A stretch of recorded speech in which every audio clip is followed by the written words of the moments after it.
So the volume of all pyramids are 1/3 times the prism. So we could also write that as 1/3 times the area of the base times the height, because that's the volume of a prism, is the area of the base times the height.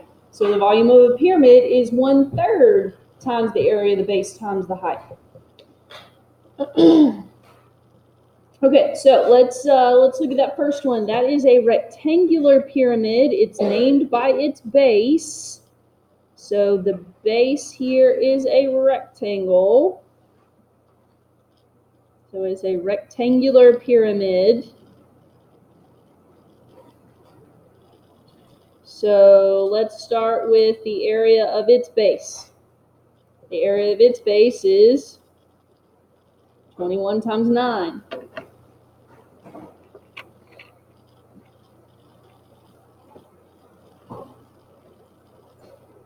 (189 square yards. We've multiplied 21 yards times 9 yards, so that's 189 square yards. So volume of a pyramid is 1/3 times the area of that base times the height of the figure. It always must be perpendicular height, so that's why they have that line in the middle there with the right angle notation on it. 5 is the height of this pyramid. So we multiply it by 5 and we multiply it by 1/3. So our volume is 315 cubic yards.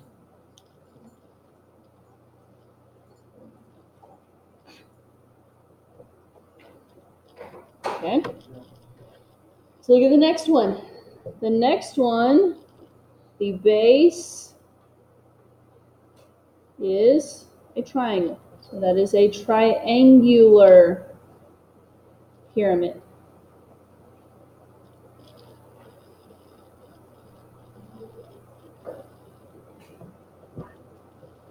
So the area of a triangle is 1/2 times its base. The base of this triangle would be 12 times its height, 10 or 7.5? 7.5. 10 is the height of the pyramid. 7.5 is pointing to this height that's drawn in there. So 1/2 times 12 is 6. So 6 times 7.5. The area of our base is 45 square millimeters. So our volume is 1/3 times the area of the base times the height.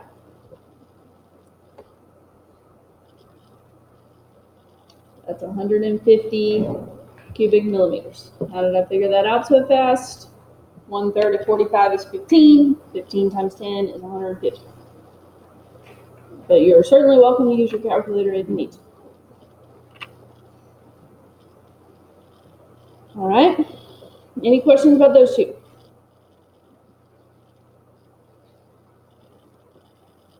Okay, let's look at the next one. The next one, we know that as a cone. A cone, similar to a cylinder is technically a circular prism. A cone is technically a circular pyramid, but it has a special name. I don't know why circles get to be special and have their own names, but they are. Let's still look at it the same way though. Let's still do it the same way. Let's find the area of the base. So the base is a circle. So the area of a circle is pi times the radius squared. Is the radius 5? No, that is the diameter, so we have to divide it by 2. So that's 25 pi over 4. I'm just going to leave it in terms of pi for the moment. Okay, 5 squared is 25, 2 squared is 4, stick pi on top. So that's the area of the base, inches squared. The volume of any pyramid is 1/3 times the area of the base times the height of the pyramid. The height of our pyramid is 8. Now I'm going to multiply everything out.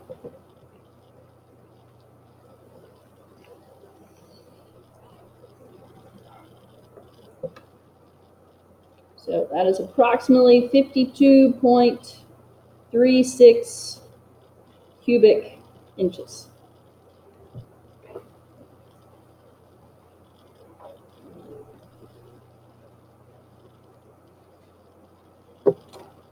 Okay, let's look at that last one. Obviously, this is not a pyramid. It does not have a point, but we're throwing it in there because it does have a dividing by 3 aspect to it, a sphere.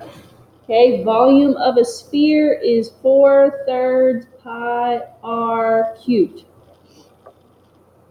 4/3 pi r cubed. So we find the radius just like we do with the circle. That one is not the radius. 33 is right there in the middle, so that is the diameter of that sphere. So we need to divide that by 2.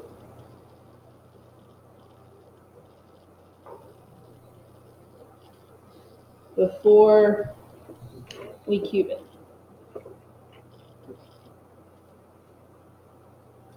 Let's do it in terms of pi first. So 4/3 times 33 over 2 cubed. We've been using squared a lot. Don't mess that up. Let's make that a fraction. 11,979 over 2. I didn't multiply out the pi, so that has the pi. And then if I multiply that by pi, my approximate answer is 18,816.6 cubic centimeters. Now, that sounds really, really big.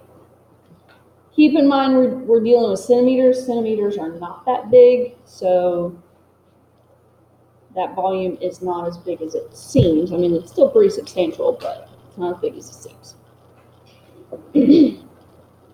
Okay, any questions so far? Let's look at the applications.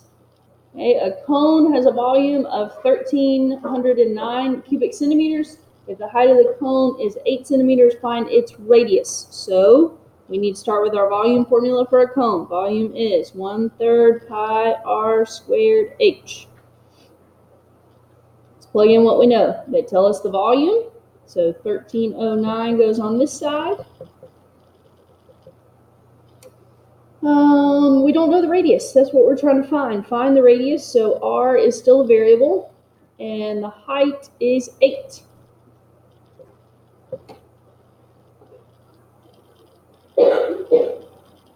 So we are trying to solve for r. All that is being multiplied, so the opposite of that is division. So I'm going to divide by the 1/3, the pi, and the 8. Now, I can do that 2 ways. I think this is the better way. Do that denominator first. Since it's got so much stuff in it, multiply it all out. And then do 1,309 divided by your answer. Second negative. Or you could have stored it as an x and done 1,309 divided by x. Is 156.25 our radius? No, that is not our final answer. That is equal to r squared. So how do we get r by itself?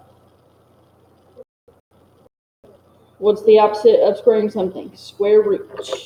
So square root of my answer, second negative. 12.5 is my radius. Check it. Plug it in. 1/3 times pi times the radius squared times the height should give us 13, that rounds to 9, 1,309. Okay, so you did it correct.